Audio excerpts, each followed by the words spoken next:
Hey folks, Jon Hazlett here at the Ashland Fly Shop. We're going to talk about rigging your sink tip, be it on the end of a Skagit line or even any sink tip, trout lines, whatever. But in general, more specifically, this mostly pertains to Spey lines. So there's a lot of loop-to-loop connections here. So first off, let's talk about how to properly loop-to-loop a connection. So here's the end of my sink tip. I hold that in my left hand, and here's my leader, and I'm just going to hang that right off there. And that just, if you can hang it off there, then you're gonna pull it off. Then I take the end of my line, run it through, and pull it tight. Now, if I do it that way, I get that nice figure 8 connection. If you do it backwards, then it's gonna hinge and bind back, and it's not going to be right. So that's that deal.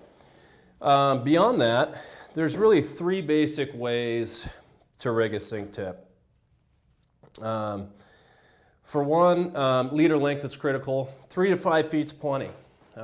We see a lot of rigs that are well beyond that. 8, 9, 10 feet, too long. 3 to 5 feet. So there's 3 basic connections here. The simple one. Most of our sink tips these days come with pre-made welded loops.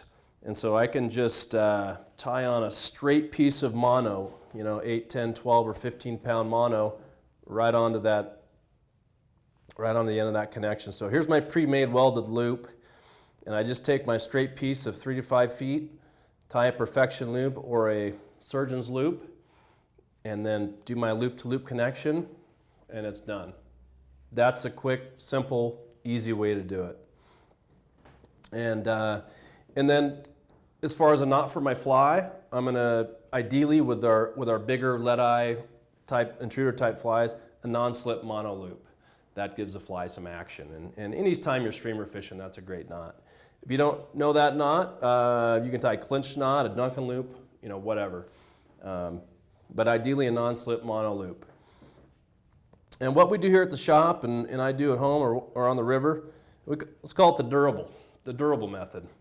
So I'm going to make a 25 or 30 pound butt section that's going to go between my leader and the end of my sink tip here. So I just tie about a foot long of 25 or 30 pound mono, perfection loop on each end, and then when I put my leader on, I'm going to do a perfection loop or a surgeon's loop there. And what that does is that 25, 30 pound mono, it just adds durability, because at this connection here, that's where it really bites. And so that 25, 30 pound doesn't bite into the end of your pre-made welded loop as much, say, as if you did the simple method.